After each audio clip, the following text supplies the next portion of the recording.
So hello guys, welcome back sa ating YouTube channel. Ito po si Kabading Moko ng OMG TV YouTube Philippines. So ngayong araw na to, titingnan natin yung ating baboy. Napansin kasi natin na medyo matamlay yung baboy natin. So titingnan natin kung ano yung magagawa natin at magiging solusyon kung bakit matamlay yung baboy. Alamin natin maya dito lang sa OMG TV YouTube Philippines.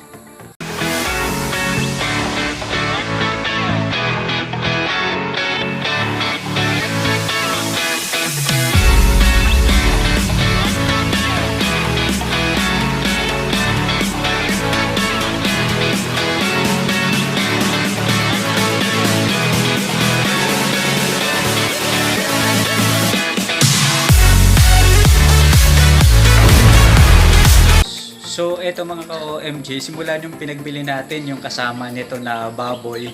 Ayan, 2 days ago, medyo nagiging matamlayan na siya.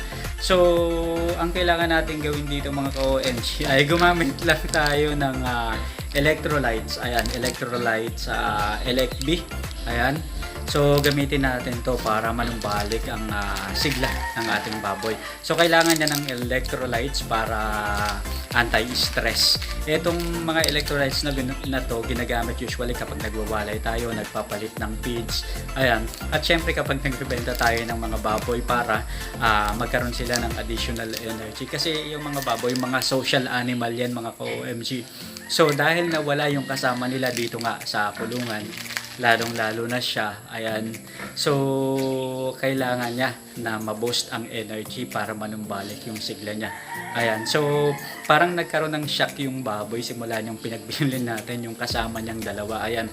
So, bala kasi natin mga ka-OMG na gawin ang inahin to. Ayan. Ito kasi yung isa sa mga remembrance natin dito nga sa kita at sweldo natin sa YouTube. So, meron tayong isang gagawing inahin siya. Ayan. So gagawin na natin inahin, itutuloy na natin. So in the next 4 months pwede nang maging mabuntis yung baboy na yan. Ayan. So ready to go na magiging inahin na yan in the next 4 months, 3.5 months. Tapos yung nandun naman sa kabilang kulungan na 3, so 4 patining yung mga ka-OMG. So, ang gagawin lang natin dito, ihalo ito sa 4 liters na tubig o 1 gallon.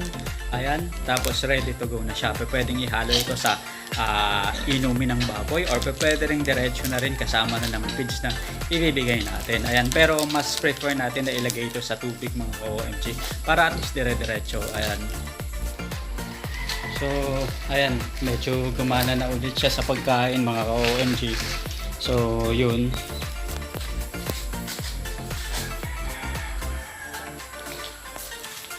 So yan yung gagawin nating inahin. Ayan. Ito mga magaganang kumain itong mga baboy natin. So kapag nagpapalit tayo ng feeds, ayan, so binibigyan natin sila ng electrolytes. So mahalaga yung electrolytes para lalo silang ganahan at saka hindi ma-stress. So ito na mga OMG, ayan. So pinapakain na natin, medyo magana na siya. Ayan, medyo magana na siya pagkatapos nating mabigyan ng electrolytes. So, ayun, medyo ayos na siyang kumain ulit mga ka-OMG. Ayan. So, yun yung update sa ating baboy mga ka-OMG. Ating munting baboyan. Ayan, so hopefully, samahan nyo ako. Sana magpatuloy at lumaki pa itong baboyan natin. Ayan. I know you told your friend you're not okay. And tell me what's wrong and why you never said you felt that way. And guess you're trying to stay strong and fake a smile until I look away. But I've known you too long, it hurts to watch your blue eyes fade to gray as you fade away. As you fade away. Yeah, I'm about to fade away. Cause every time I wake up I feel like it's Monday. Something's going wrong with all the chemicals up in my brain. All of a sudden I don't look at anything the same way. Gotta build up of my thoughts sitting in an ashtray. I'm sorry that I'm so inconvenient, okay. Just let me be me and I'll stay out of your way. I can see the way you look at me, I'm such a disgrace. I never really asked to be brought into this place. You wanna love me? Well then baby have a taste. All the highs and the lows, no you'll never be the same. I don't really wanna hurt you but I can't control the pain. If you're sticking by my side, maybe we could be okay.